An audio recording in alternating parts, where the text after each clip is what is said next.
Hey man, just Skype crashed. Hello. Hi. Can't really hear you. Nope. Microphone not working.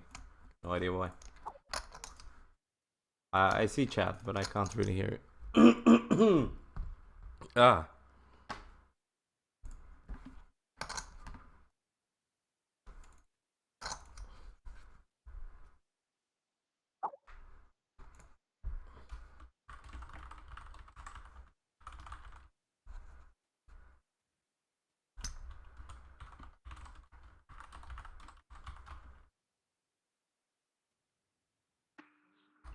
I can hear you now.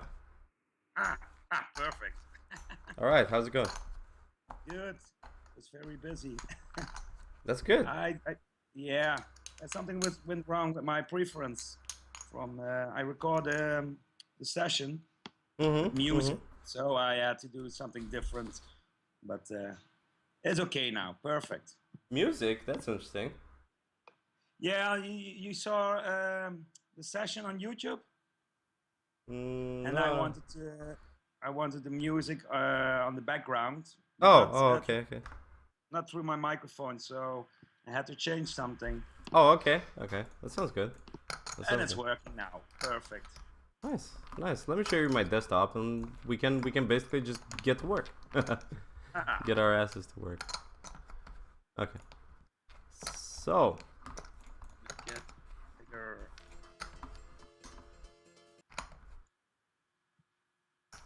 Can I make the screen bigger? Oh, here, yeah, I got it. yeah, No, you can just double click it, and then, double click. yeah. Ah, there, yes. Can you see it pretty fluently? Yes, not so big. I can see it. Yes.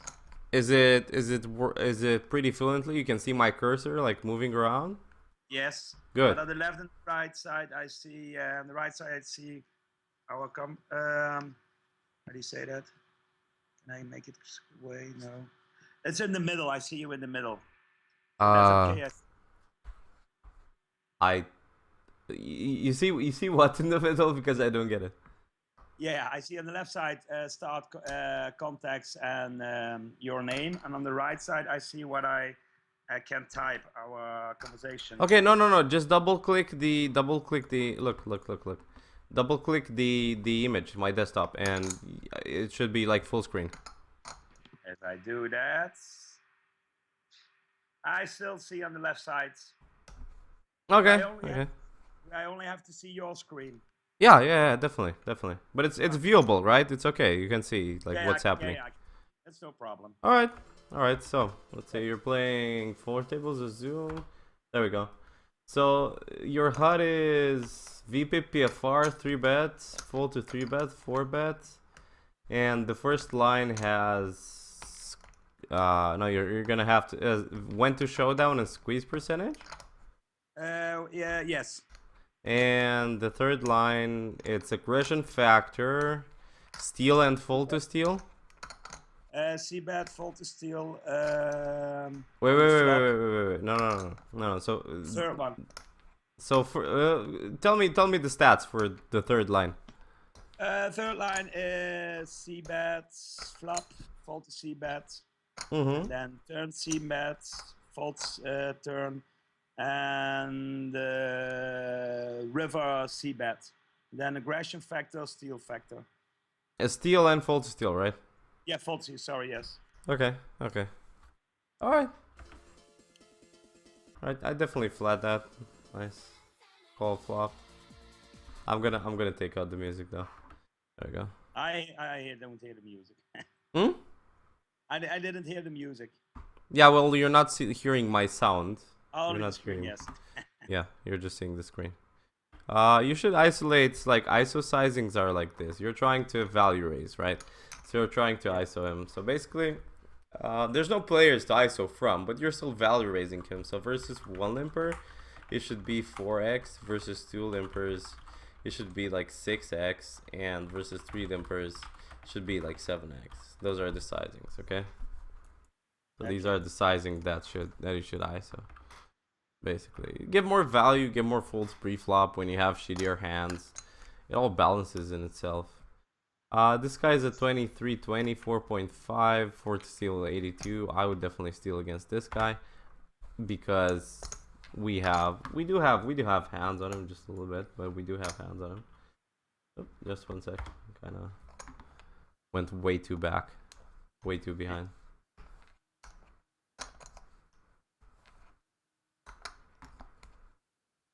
Yeah, so I'd steal against that guy because he just folds way too much, right? 3-bet is small. He's not gonna 3-bet you too much. Fold to steal is high. We still have a decent sample size on him, so you should steal against him. This is like easiest call in the world. I'd even call the turn because I think he might try to bluff us. He might try to bet some flush draws, and I still think that it's kind of like big blind against small blind. Top pair is usually good. Top pair no kicker is usually good to call 2 streets. Okay, if you triple barrels, then I'm folding. But if you double barrels, he might. I've seen players do this with like on these boards with like 8s, 9s, 10s, jacks, queens, whatever. And that's why I am going to call. On this ace-10 board, you have 2 options virtually. You can never fold, obviously. You don't really want to fold, obviously. You don't have any hands on this guy. But what we can do with him is like he limp called, okay? So he's probably on a weakish range. He's probably on some rarely king X's, more like jack X's, suited connectors, whatever, suited, it's like small offsuit aces and whatnot. Your options here are to either raise and take the aggressive side or call and take the passive side and try to actually hit something because you're getting pot odds, right? It's like what are you gonna almost pot odds, like you're gonna hit on turn. You're getting because you're gonna hit on turn. Ace will be good, even 10 might be live, obviously queen will be good, so you're gonna have 10 outs, 20%. You only need around, I don't know, like it's 5 into 40, so it's basically like 12% to call this, right? So you're getting pot odds, but you can estimate the fact that he's on a weak range. So, but this takes in this it's like the passive side is safer, right? The passive side is safer, but the raising and making him fold side is a bit more dangerous, but it has more rewards because he's probably gonna call you with Jack X, right? On the flop and on the turn, so you basically just have to triple barrel here if you're taking the raise size. So if you wanna take the raise size, you gotta make it 40 on the flop and bet turn, bet river basically, so that you fold a jack. Most of the time you estimate this because most of the time he won't have a king because he's probably, most of them just raise with like, I don't know, like king 9. So he doesn't really, and most of them don't play king 8 offsuit. So what could he have? Maybe some king X suited, but a lot more combos of jack X and suited connectors and flush draws that would call this, and you're actually ahead of the flush draws. So while at higher limits, you can take the raise, kind of like the raise size to get more value. Here, you don't actually know. The problem is you don't have any hands, so you don't actually know if he is gonna fold the jack on the river or not. That's the problem. So I would just flat here, try to hit something. If I hit my queen on turn, I'm raising huge. If I hit my ace, and he bets normally, I called. If not, I bet like huge. And if I hit the 10, I'm just gonna basically just bluff catch. What should I do if it's a diamond? Call. I call always because you still have a shitload of odds, and diamond will help you, so it's still good. Okay, this is like a normal bet, so now we're just gonna muck it. Yeah, we don't have pot odds. I don't think we have a lot of implied odds, so I'm just gonna muck my hand. Here we said, this is kind of a big ass bet. He's 11-8. And his steal is 36, but only over 75 hands, so we can't really tell that much about him. But 11-8 is super nitty. So when he bets this big, he kind of bet big. This is a bit over 2/3 pot, okay? It's like if it were like 2/3, like 40 or whatever, 41, 42. So I know he's not adjusting that much. Like 44 is a bit more. So he has a sort of a 68% button or 70%. This is 70% actually. I would fold here. And river just sucks. He's check back, and he's got like My king jack or yeah. Yes. No, river sucks if he barrels because you can never call, but it's good Yeah, because yeah, what do you do if yeah. he bets like half pot on the river? I fold. You should call though. You should call. He's never Really? look. What is he triple barreling with that actually beats your hand? Because now you just chop with any king, Yeah. right? What is he? It's like he's got sevens, threes. That's kind of it. Okay. It's like Yes. or ace king, but it's ace king. I mean, you're blocking a king. There's an ace down there, so few combos, right? Few combos. But that's what I was specifically asking. If he bets half pot on the river, what do you do? With sevens and threes, he's probably gonna bet normally, and with ace king, right? He's probably Yeah. gonna bet like he bet a lot on turn. He bet a lot on turn, so he's showing that he's on a strong hand. And when he checks the river, he almost always has a king. Mm-hmm. Okay, you can even like if you want to go funny, you can even overbet the river because he almost never has anything except for a king there, right? He never checks sevens, he's never checking threes, he's never checking ace king, he's never double barreling ace queen on this board. Only ace queen of spades, but he's probably gonna bet the river. Sorry, ace queen of spades is ace of spades is down there, impossible. So he only has a king, so you can bet huge Yes. because you're But just yeah. if I look to his stats, the river, he never imagine he would bet on the river. He didn't 75 hands. Yeah, he didn't bet on the river. No. It's not he didn't bet on the river. It's he never has got to a river with double barreling. If you see the line. Yeah, never. Yeah. But Yes, 75 yes. hands for river stats is impossible. You need around 1,000 for that. So and try to think about it a bit more logically. Okay, it's like try to not rely so much on stats, but try to think a little bit. Okay, he's like on post flop stats. Think a little bit like how would he's a nit. Okay, 11 8 3 bet 0 with 75 hands. So okay, he raised a small blind. Steal is 36. Okay, so he does steal a bit maybe. Okay, so I flat king 4 suited. It's not that terrible. We got the odds. We're in position. Bets the flop. Okay, bets turn huge. I'm usually folding there versus a 44 bet. And when he checks the river, it just looks like a king always, right? It looks like king queen. It looks like king jack. He's probably check calling. So, but he's never expecting an overbet. Okay?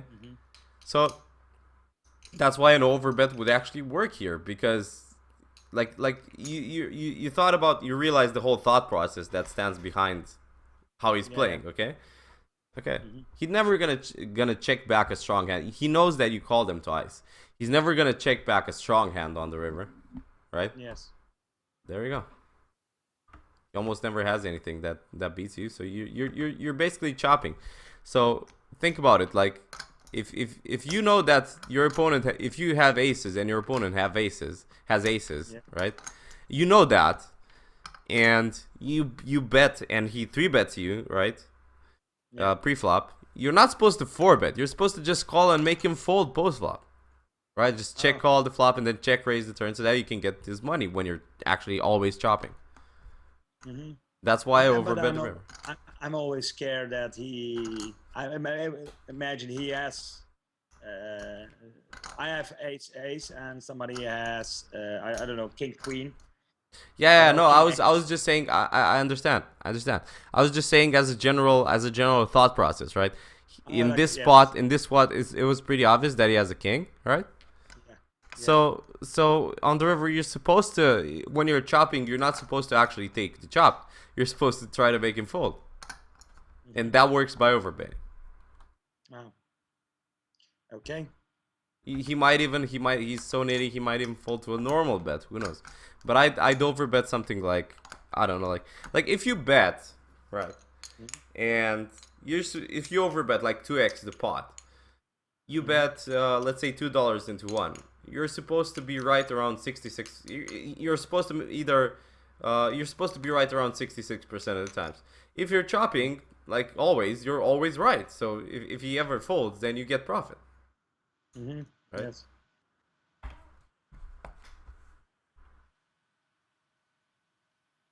And I've got problems with, I don't know when to c-bet or when not to c-bet. Okay, I'm gonna give you an exercise for that. I'm gonna give you an exercise for that. So your exercise is to go to my YouTube and watch some Zoom Nolman 10 videos and figure out when I have nothing, which flops I bet and which flops I give up. Okay? So I'm gonna give you just one sec, the YouTube link. Find my Zoom Nolman 10 videos. And figure out which flops I see bet bluff on and which flops I don't see bet bluff on. You have you need to scroll down a bit, but here you go. Nolman 10 Zoom challenge. Everything that you can find with Nolman 10 Zoom. Zoom Nolman 10, Zoom Nolman 10. Because if you take the Zoom Nolman 50 ones, I'm gonna be c betting a bit different from the Zoom Nolman 10 because at Zoom Nolman 10 that's what works, right? It's like these guys don't think it through. But if I see bet, for example, at Nolman 50 versus a good reg, he might float me on some boards. So I'm not gonna see bet my whole entire air range against him. So you should definitely get the Nolman 10. You should definitely get the Nolman 10. Okay. So should I stay on 5NL or is 10NL different? Well, what's your win rate and what's your bankroll right now? Bankroll is now no problem. And my win rate is not good. Well, then stay out Nolman 5. Okay. And until you can beat it. After that, you can go up. Okay? Yeah. Okay. Right.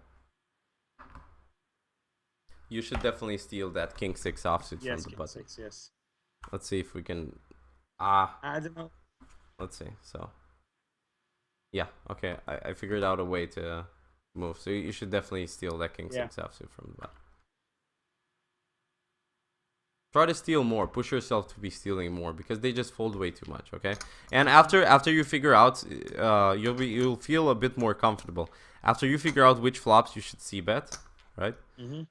You'll be a lot more comfortable with stealing almost everything because you're just gonna know like this flop I'm gonna see bet, this flop I'm not gonna, this flop I'm gonna see bet. And try to figure out these on my YouTube channel. Go to Nolman 10 Zoom and try to figure out. It's like make a list, right? Make a list. Like okay, it's like take a piece of paper and write down flops that I see bet on, see bet bluff. Okay, so see bet bluff, right? See bet bluff on and flops that I give up, right?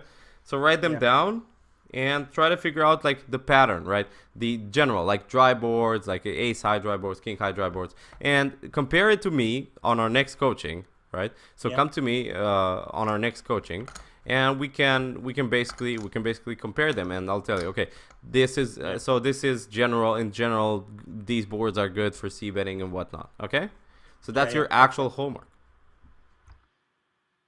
Long time ago, homework. yeah, I haven't had homework for a long time. Homework. It's gonna be easy, and you're gonna probably pick up. And also, while you're watching the Zoom videos, you might wanna add a question or two about spots you don't really understand because I think that would really help you. Yeah. So try to find spots. Like, why did you do this? Like, I have no idea. This looks crazy. Okay, or something like that. And just try to understand. Like, try to ask me next time. Like look at that spot. It's like you see bet against, but the question should be like this. Big blind is 17. It's like you raise out of the button. Big blind is 17, 13, 3% 3 bet. He 3 bets and you call with pocket fives. Why? Okay. Yeah.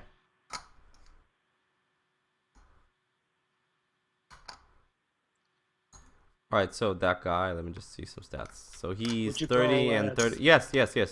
30, 23, 3 bet 8.3%, and he's also a bit short. I'd flat him. He's not the most solid of guys. Now I'd raise. Now I'd definitely raise because we got 2 overs. We got a flush out. Yeah, you gotta raise. When he 3 bets like 8.3%, he's gonna have some bluffs, right? So he's gonna have some. And also when you have like flush draw plus 2 overs, if you figure out like your equity against aces is fucking awesome. Like I'll show you like ace jack of diamonds.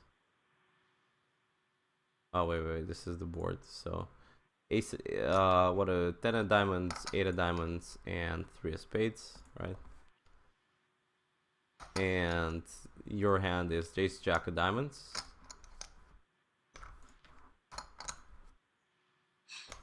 And he's got pocket aces, pocket kings, pocket queens, pocket jacks, whatever. Your equity is awesome. It's 45%. But this is not the only problem. It's like the thing is he doesn't only have this, okay? He sometimes has air, so he's folding that, so you're taking the pot down, right? So it's actually somewhere around 55% in your favor, because when you raise, sometimes he folds, and other times, and he almost never has pocket tens, okay?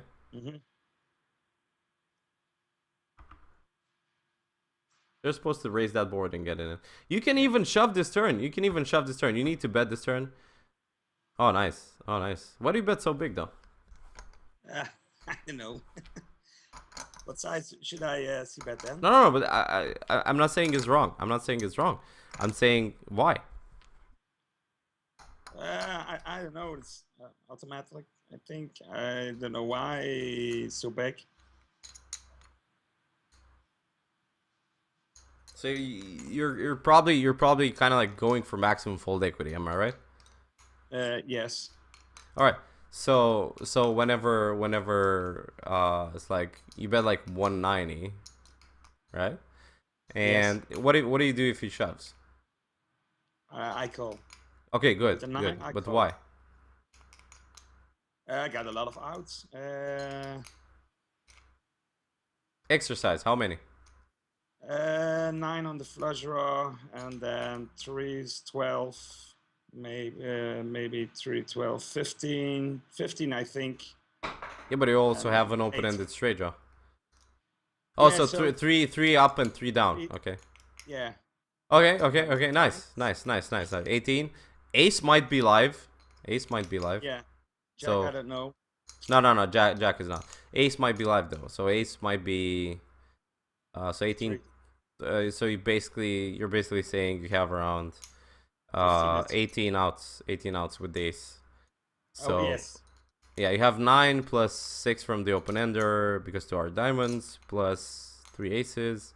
It's basically 18 outs, 36%. You can call even pot. If he shoves, you can never fold. What do you do if there's not a 9 down there? Let's say turn is the deuce of spades, and you bet this big, and he shoves. Just one sec, I'll show you his stack size. Okay, so no, you have to call. Like it's easy. Like you have 18% for the river plus 3 aces, around 24%. You have to call. It's impossible to fold at this point. 170 to call then, yeah. Nice sizing. I wouldn't like A7 suited. You're on the cutoff. You have 3 players behind. Big blind's in it. Wow, big blind never played one hand in 16. That's insane. Button will not get you many in trouble, because he never, in 77 hands, he never 3-bet once. What the fuck? Yes. And neither did small blind, but he's gonna call a lot because he's 39-30 and 3-bet 0 for 23 hands. I think he's the type to call a lot. So you can flat here because you won't have a lot of Oh, wait. Early position, razor is 8 in 51 hands. Nah, I would just fold here. You know what that means? That means that he's opening ace jack suited plus, ace queen plus, and 7s plus UTG. Ace 7 suited has nothing to do with this. Okay, I think ace here. It's okay if small blind comes along because you're deep with him. Yeah. Is it wrong to think? I think I raised this one, and so I think he will fold quite a lot, but he didn't fold anything. I see no 3-bet, no. But would you fold or? I would just fold. You're supposed to 3-bet mostly blockers versus strong ranges. Okay. Yeah. So blockers would be ace queen offsuit, king queen offsuit here versus this guy. But versus this guy, I don't even recommend 3-betting. 3-bet bluffing. Because you have no idea what his range is.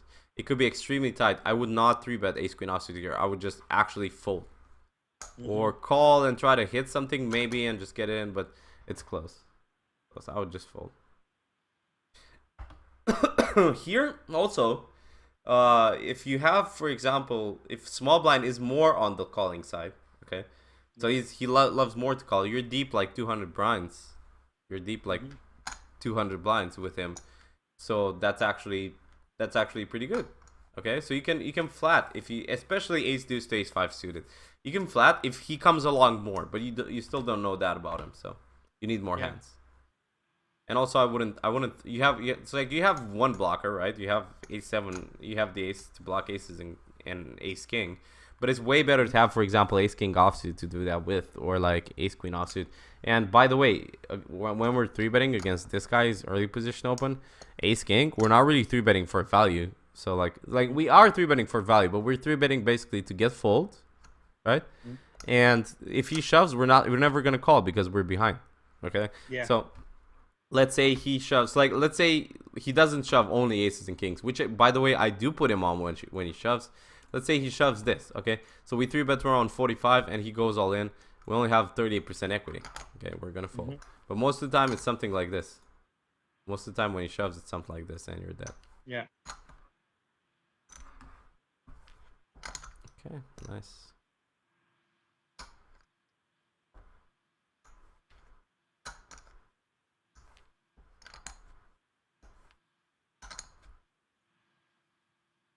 You've been playing for a bit. Wait. Ace 10. Yeah, I definitely open ace 10 from the middle position. So this should be in your your repertoire, okay? What's opening range for middle position? What's your opening range for middle position? It should be something like this: all pairs, all suited aces, all suited broadways, and ace jack plus. Maybe even you can add or not king jack offsuit.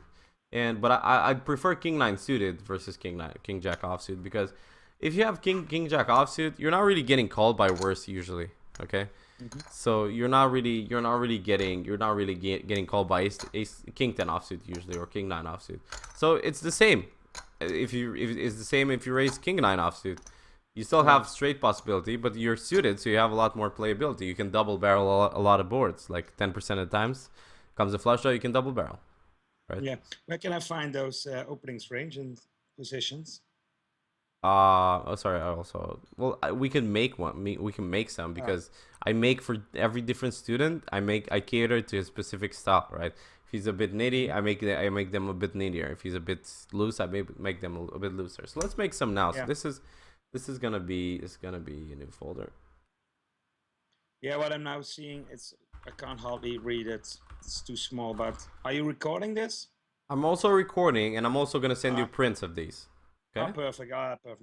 No problem then. All right. So let's see. We're gonna save this as middle position open, and early position. I'm gonna take out ace 9, king 9. I'm gonna take out pairs from deuces to sixes. Take out some of these, and ace 10 offsuit. You're not gonna open ace 10 offsuit early position, but you are gonna open it middle position. Ace 10 suited, king queen suited, queen jack suited, jack 10 suited, 10 9 suited. There we go. Yeah, this looks pretty good. Wait. I have to add this. Yep, this looks good. Save as early position open, EP open. From the cutoff, you're going to be opening quite a lot wider. You're going to be opening, obviously, all offsuit broadways from now on. You're going to be opening. I'd go close for any suited king, but this looks pretty good. This is close. No, I'd definitely go for any suited king from the cutoff. And ace 9, ace 8, and king 9. That's good. Okay, I'm gonna save this now. Cutoff open. Button, you should be opening any offsuit ace, any suited queen, almost any offsuit king. Some of these, some one gappers. Yeah, this looks like a good button opening range. I'm gonna save it. But if your opponents are nittier, okay, yeah. Good. Remember what we talked about. Small blind open should be the same. So this is your open against players who just play back at you a lot, right? So now I'm just gonna print screen them. Just 1 sec. Perfect. Green shots.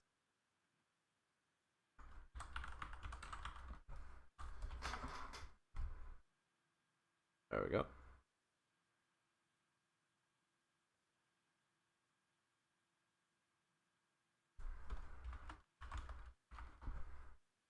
And you'll see here, because they're selected, right? So you'll see them. You'll see them for what they are. One sec.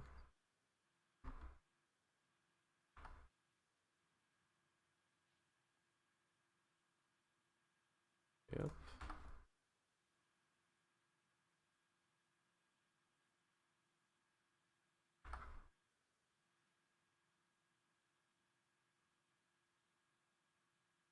Good. Done. Perfect. I'll send them to you, Thank you. and you're done. You have your opening ranges.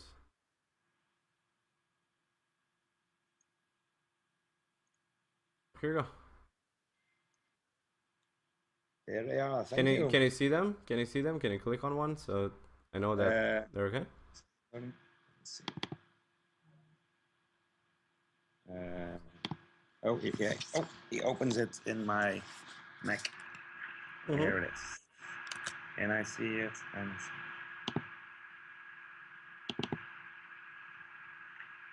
he's opening. Yes, perfect. Awesome. Good. All right. Yeah, perfect. Let's continue with the recording. So we plugged a few leaks already.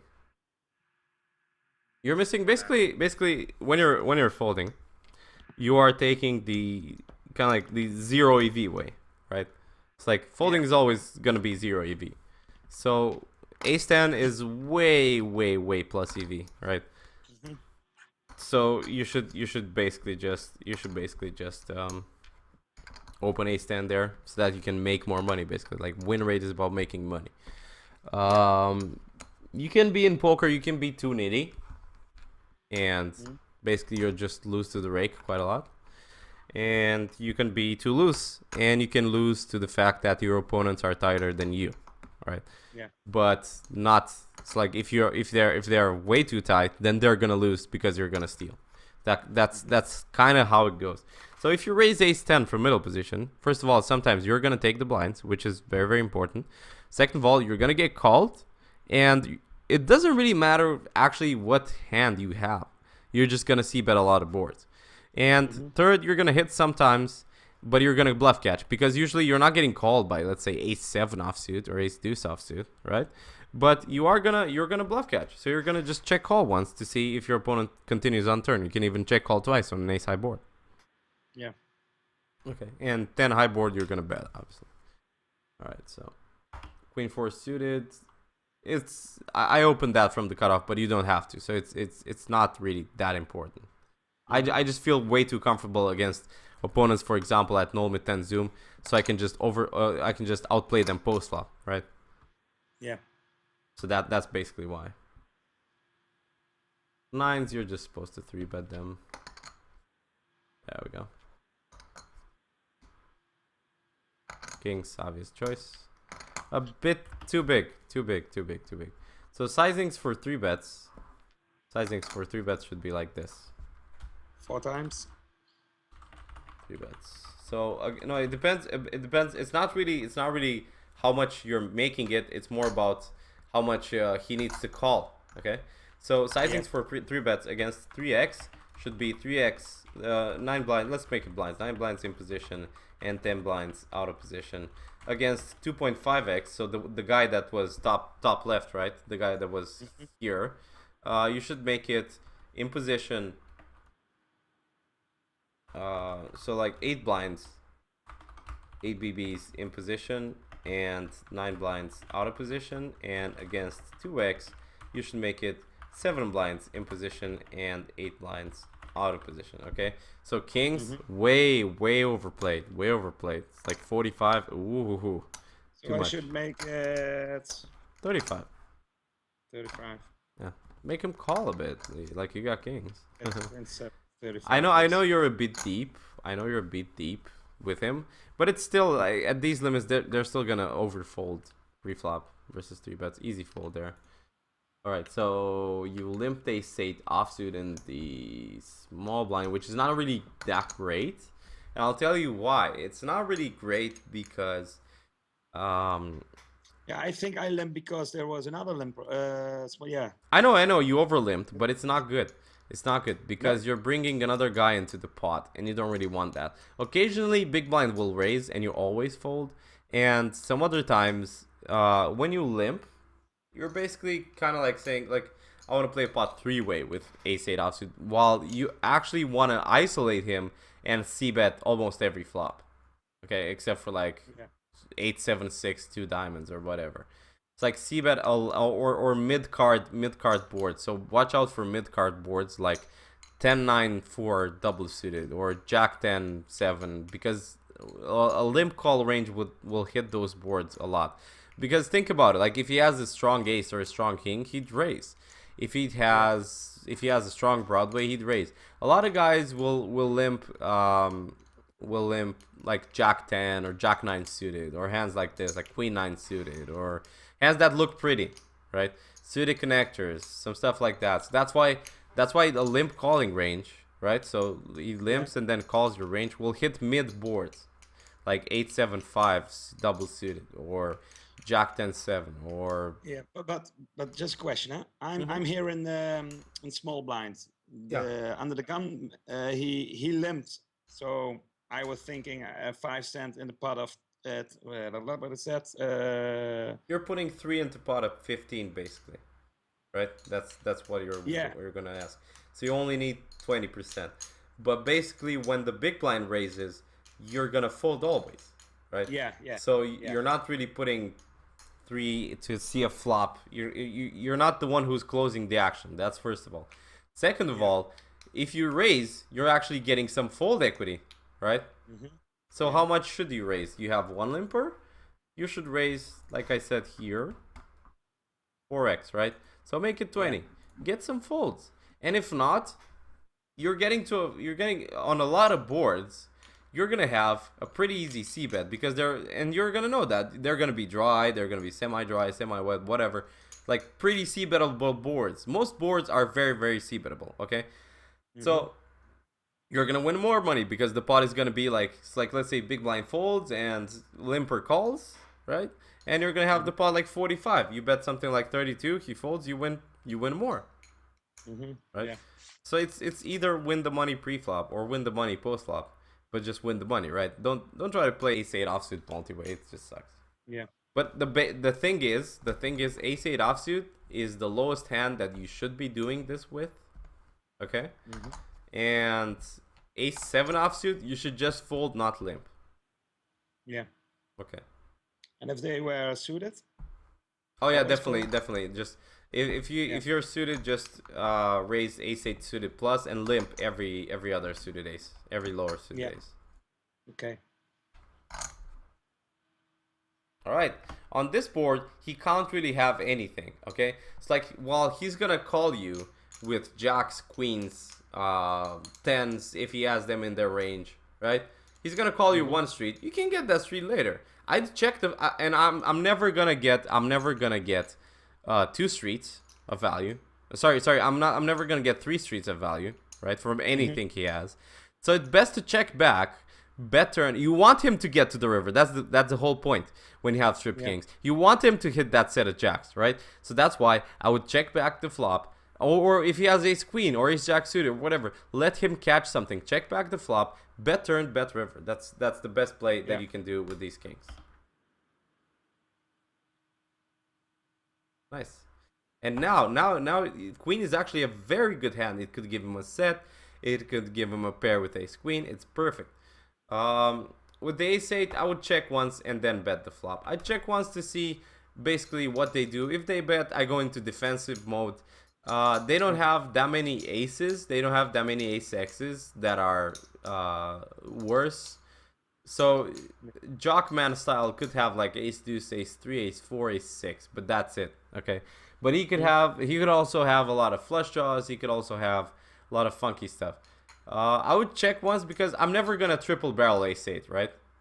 Yeah. I'm never gonna triple barrel. So if I double barrel and then check the river, it's kind of a tough spot, right? You bet, and let's say heart comes on the river or whatever comes on the river. It's kind of a tough spot. You have to check call there, and you have no idea. So you're getting in 3 streets. Why not just check and see? If he bets once and then gives up on the turn, right? If he bets once, you obviously check call, and then check again. If he gives up on turn, you're probably good, so you can bet the river. If you check and he checks back, then you can bet 2 streets, easy. And if you check and he double barrels, then you can call twice, and if he puts in that third barrel, he's almost always good, right? Yeah. So it's way better to check here. Nice, nice. Please raise, please raise, please raise. Queen is good. Queen is good because it brings in, like, to pocket queens, it brings in the set, it brings into ace queen a pair, but also it sucks because you're not really getting value anymore from 9s, jacks, and 10s, right? So it's kind of an okayish card, but it's not really bad. It's not really bad. And you should always open any ace from the button. I see. Always, always. Also, you're betting like 70, so basically, you're kind of folding jack. So I'd bet something like 60 on turn, because we can't really 60 or 55. We can't really get called by worse, except for queens and ace queens.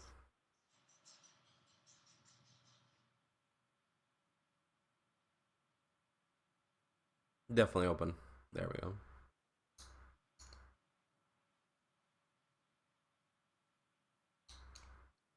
All right, easy c bet. There we go. I love the fact that you're making it something like 25, right? You're probably when you're c bet bluffing, you're probably not making it 25, right? You're probably just making it 20. You're probably just using that 2/3. That's good at these limits, okay? So against players who and especially in Zoom, because they can't possibly have that many reads on you. So against players at limit 5, limit 10, some of these lower limits, it's good. But against good regs that you're gonna find at maybe 25 and 50, you're gonna have to balance. Okay. Remember to balance against those. Like, bet 2/3 when you have it, bet 2/3 when you don't. These guys are exploitable. Totally understand. Yeah. So it's nice. It's nice. And he's never gonna fold. For example, if you bet 25 on the flop, and then you bet, and like turn is 81 after that, and you bet something like 60 on the turn, he's never gonna fold ace 10 to a double barrel. So you're right with this, and you're getting more value.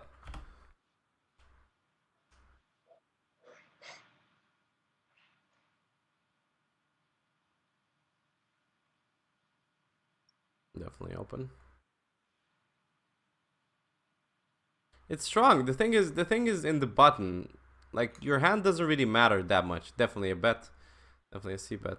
There we go. Your hand doesn't really matter that much because you have position, okay? And if he's got king queen, and or let's say like king 10, and the flop comes ace 7 3, and you c bet, okay, maybe he can float, right? But he can still catch something on the river and call him or whatever, because he can't really float and then automatically like lead out turn. Okay, high, like I'm gonna, or he's gonna, or like raising flop doesn't really mean anything. He's never gonna raise ace 7 3 with 7s or 3s or aces. Aces would 3-bet pre-flop, 7s or 3s would just call, right? Yeah. So yeah, makes sense. There we go. Your hand doesn't really matter that much, as it matters your skill to c-bet boards and take people off hands. I would definitely steal that. 25-12, 4.8 total 3-bet. He's in it, okay? It doesn't really matter that he calls a lot, because his fold to steal is 78. So he calls, basically this guy isn't really that positionally aware. You see that his PFR is 12 and his steal is 11. He's not positionally aware, okay? So he doesn't really play differently against positions or from positions. He plays the same game from everywhere, all right? So this means that he's only going to call us 25% of the times in the big blind. So this means we're getting 75% fold equity. So this means we can steal any 2 cards. Yeah. Especially in Zoom when you've never met him before. I'm actually surprised that you opened this, because you haven't opened ace 10 offsuit from the middle position, but you're opening ace 10 ace 7 suited from early position. I'm surprised. Yeah.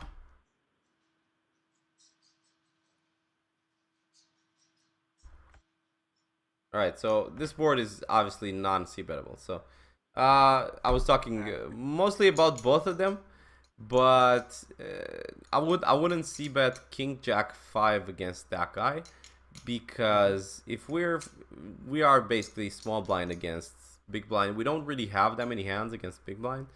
But from this coupling of positions, what's his calling range? It usually contains a lot of broadways, right? Yeah. Like a lot of king X, like king queen, king jack, king 10, king 9 suited, maybe even all suited kings, right? And like jack 9 suited, jack 10, a lot of broadways hit this board, and they represent a lot of combinations from his range. So while you're folding, if you bet this board, you're folding deuces, threes, fours, up to nines, maybe not nines, maybe eights. Maybe he's calling nines once. You're not really gonna get that much fold equity. You're not getting your 40% because broadways make up a big part. Because for example, like unpaired hands are 16 combos, paired hands are only 6. Okay. So I wouldn't see bet this board because we even get called by queen 10. We even get called maybe by even ace 10 or ace queen. So there we go. Check this, yeah.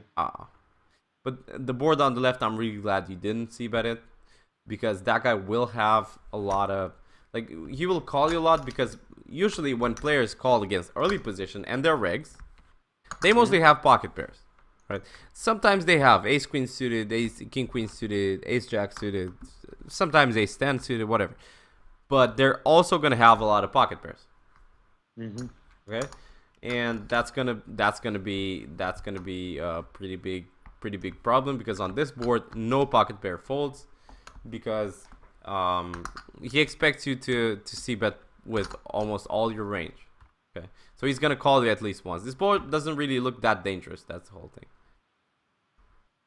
All right, this guy is 100 over 100 over one hand. We have no hands, but he's short. Okay, so he might be fishy. What I want to do, usually against a reg, I would 3-bet bluff this, right? Or I would 3-bet for value, depends if he calls a lot or he folds a lot.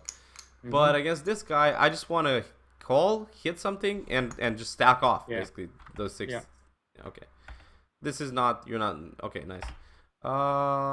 If we look at this table, you've got 3 nitty guys ahead of you who have position on you, but they're all very nitty. And look in the small blind and the big blind who you have. You got position on both of those fish, right? And you have ace 10. They're gonna call with way worse. Okay, so this is the occasion where it makes sense. It makes sense to raise ace 10 offsuit under the gun, because you're gonna get called by almost any ace by them, and you're getting value. And the guys ahead of you are not gonna give you trouble. Okay. I fold yes. Yeah. Okay. Ace queen, you're supposed to fold, because he's never. It's like, sure, he's betting that board, but most of the time he's never bluffing it. Okay. Yeah. So maybe if you have the queen of hearts or the ace of hearts versus this half pot bet, you can call. But other than that, it's not really. It's not very feasible. A lot of bad cards can come on the turn, and a lot of hearts and whatever. So if you had my experience with shorties is that they bet half pots, and then on the turn again half pot, and on the river they bet pots. They bomb it. Yeah. Yeah. Then, they yeah, but you can no. Listen to this. So if they bet half pot on the flop, then sometimes they do give up on the turn. But when they don't give up on the turn, so they bet half pot on the turn, then you're right. They're usually gonna bomb river. But you're calling with ace queen to see if they actually give up on the turn, because if they give up on the turn, you can bet the river and take it away from them, or you can actually hit them value bet, or you can actually be ahead with ace queen. That's the whole point, because you hit this board as much as he hits this board. He's only gonna hit a pair 30% of the time. So with ace queen, you're mostly ahead of his range, right? I wouldn't steal deuce 8 there, because there was a guy in the small blind that had 100%. This guy steal is 19%. I wouldn't like, normally against guys, like when I have 10-5 offsuit or whatever crappy hand and they min raise the small blind, I 3-bet instantly. But against this guy who's stealing only 19%, basically super nit, might have even misclicked. I don't even know, but I'm just gonna fold. But I do think you're not supposed to ISO raise or bluff raise with Jack 3 offsuit. You're supposed to make this value. Okay. You have no info on big blind. You have not that much info on small blind. So with your isolation raise, for example, from the button, is supposed to be somewhere around, let's see, 7s plus and ace 8 suited plus all suited broadways, king 9, maybe even king 8 suited, some offsuit stuff like this. Yeah, that's gonna work. Something like this. This is supposed to be your ISOing range. Maybe even a7 suit, a6 suit, because you have position. Let me just get screenshot isn't working. Just 1 sec.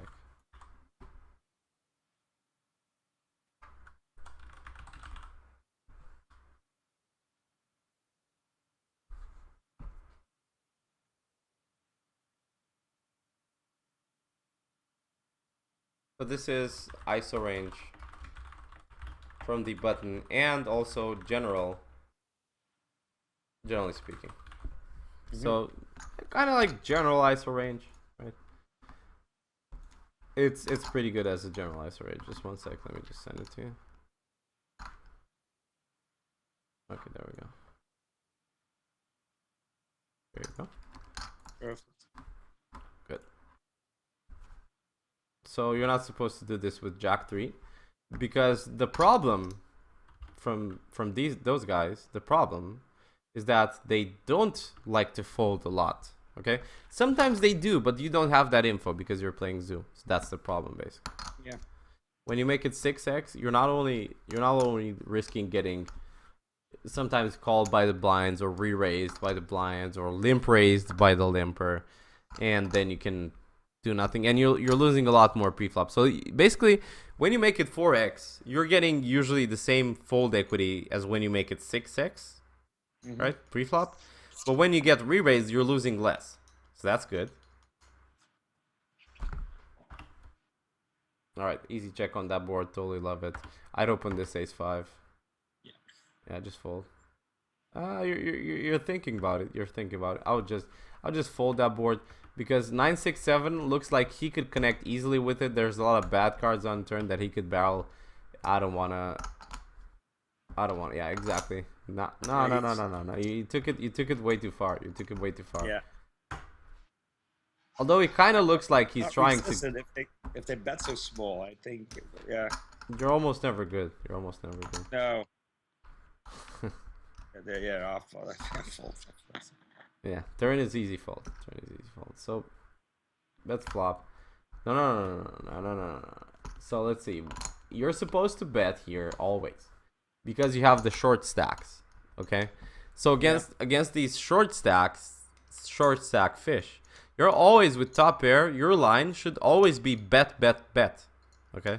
To get max, you want this guy's stack. Bet 40, bet like 35 on the flop. Get called. Pot is 120 on the turn. Bet like 70 on the turn, and then shove the river, regardless of what comes, except for an ace. Okay? You don't care because you have a heart. So if a heart comes in turn and he jams on you, I'm usually calling, and because there's too less money left usually, and he's gonna call you with way worse. If Reg calls you, then it's gonna be a bit suspicious because he's 23-21, and you raise from early position, so he's mostly gonna call with pocket pairs there. Well, where he is, okay. So if he calls, usually has 6s or 9s, and that's the problem. Or he could have some flush draws, but basically, if I get called by the Reg after betting the flop, and he expects me to have a queen. Right, because I bet 3 ways, so he expects me to have what? Aces, kings, queens, queen X, 6s, 9s, and some flush draw plus over cards. So basically, when I bet here, I'm on a very strong range, and if he calls, he knows that, right? And if he calls, he's usually ahead of me or drawing to something that will be ahead of me. So yeah, I'm just gonna bet flop because I want value from the fishy guy. And I'm gonna check turn always. If I get called by the Reg, I'm always check calling the turn. Yeah. But you should bet the flop because you want info and you want to get value from the fishy guy. I would never raise this with the limper ahead of me I would never raise like 9-8 suited. And also, What it's would you do here then? it's really close. I think I would fold with a limper ahead of me. If I raise, I'm bound to get called because if you raise this small, Yeah. first of all, you're gonna get called quite a lot, and you don't want that, especially with 9-8 suited. You don't want the big blind coming along with like king 10 of diamonds and just destroying your dream. So basically, what you want to do with suited connectors when you're later on the button, or let's say you're in the big blind, you can try to make him fold. Okay. But when you're like middle position, you have 4 guys ahead of you. That are gonna make your life miserable, basically. Yeah. I would definitely steal this because the guy is 17, 15. Fold steal 100%. Let's go for it. Yes. It's like VPIP is way too small. Like I definitely steal that. It's basically you're thinking, okay, like okay, I'm gonna steal and I'm gonna get like 10 cents here, 10 cents there. It's actually a pretty decent. It creates a pretty decent win rate, and also it will heighten up your stats. So instead of like 21-18, you're gonna be like 31-26. Okay. Yeah. Which by the way are my stats. Like my stats are around 31. Really? Yes. Yeah. Look. I'll show you. 31-26, 9% 3-bet. Hi. Yeah, but I steal a lot. So that's why. I'll show you my stats so that you can it's because I steal a lot and everyone just folds, so it just works. Okay, so here we go. There we go. 31, 26, 9% 3-bet. And steal from small blind 87%. Yeah. Steal from button 75%. Steal from cutoff 50%. 3-bet from button 9%.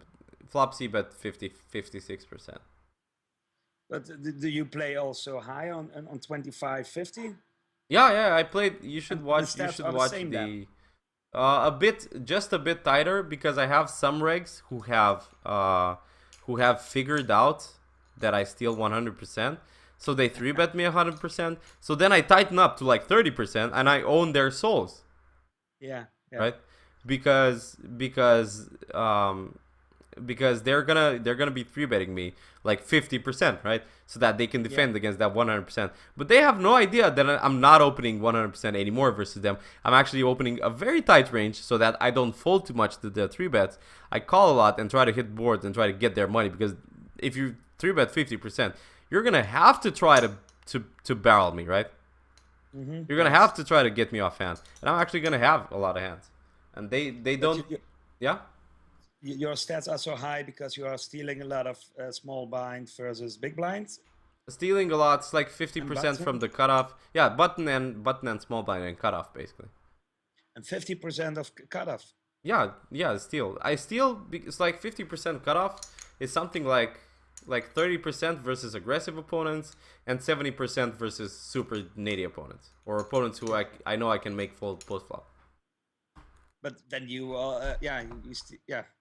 you open almost 50% almost every card on the cutoff then. Yeah, 50% isn't almost every card. It's like I said, it's an average. It's an average. When I have opponents who play back at me, I open normal range that I also gave you. When there's a lot of nits ahead, and usually there are, I'm just gonna open 70%. Yeah, and on the button more 80. It was 75%. It's basically like an average between 100% when I have nitty guys ahead and around 50% when I have guys who play back on me quite a lot. I actually agree with this raise because when Holtomig, when the reg doesn't bet, he never has it. Okay, he'd bet for value versus that fish. So now you can raise him. He's gonna call you with queen 10, with flush draws, with queen jack, whatever. You're getting value. This board you should see bet with 9-8, but tell me, why are you betting it? Top pair hitting. Yeah, but to be honest, you're not really getting that much value from your opponents. They don't really have 9-5. Okay, so or 9-7. So why are you betting it? I'm not saying it's wrong. I'm trying to make you think. Yeah, I think because I hit the 9, and that's the only reason I think. Okay, you're maybe betting he this has a board. flush draw. You have two opponents. First of all, just one sec. Let me just. Sorry about that. Okay, so you're betting because you're three-way, and you hit top pair, and usually that's good. But what do they have? A lot of overcards. So you're actually betting, and half the deck is against you on the turn. Okay, anything that's above a 9 is against you on the turn. So you're actually betting, not really for value here, because you don't really expect to get called by words, except for maybe like 7s and 8s or flush draws. Yeah. But and flush draws aren't really worse. They're kind of flipping. If you just go all in, they're just flipping. So you're betting for protection. You're betting to fold a lot of king queen, a lot of queen jack, or a lot of whatever. Okay. And also, if you look at this big angle guy, VPIP is 36 and PFR is 16. So what does that tell you? That VPIP is 36. He's gonna call with a lot of crap. He's gonna call with basically all broadways, a lot of suited connectors, a lot of suited aces. So that's when you know that you can make him fold quite a lot. And same goes for Corver. You don't want to get called, especially by Big Engo, because he's gonna have position on you and make your life miserable. And let's say, first of all, let's say he has, and most of the time he has a flush draw or some sort of like ace 9, king 9 suited, something like that. Maybe pocket 10s, pocket jacks. So thing, maybe deuces, maybe sixes. Thing goes like this. It goes like this. If you bet this board and get called by Big Engo, there's gonna be two things on the turn. Either one overcard comes and you check and then you decide what to do, or no overcard comes and then you decide what to do, basically. Because if you barrel, he's always gonna call to you, right, with a flush draw. And can you triple barrel this board? No, because you're not really getting any value from anything by triple barreling with 9-8.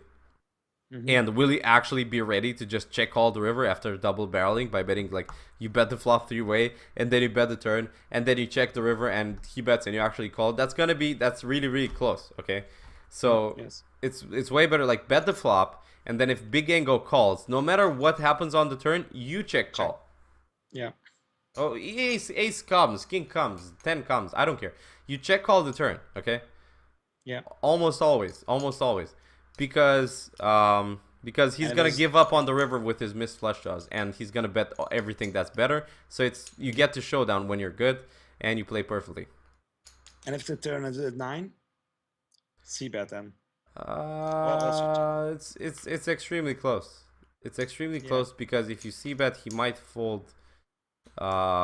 He's never gonna fold flush draws, and that's good. He's c-bet the turn. If turns like 8 is the best turn that you can get. Okay. Yeah. 8 of clubs, 8 not hearts. 8 is the best turn that you can get. 9 is also good. You're only behind of like ace 9 and 6s and deuces and king 9, but that doesn't really matter because you're still getting value from a shitload of hearts. That's good. Yeah. And if a 9 comes, he's probably still gonna call you with 7s and 8s. It's got 100% folds. Let's see. Yeah.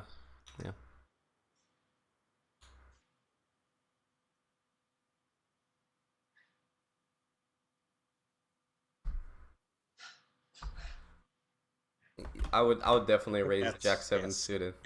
Jack 7 suited is way too good. Jack 7 suited is way too good to be checking there. All right, buddy. I'm gonna stop the recording right now. That's gonna be.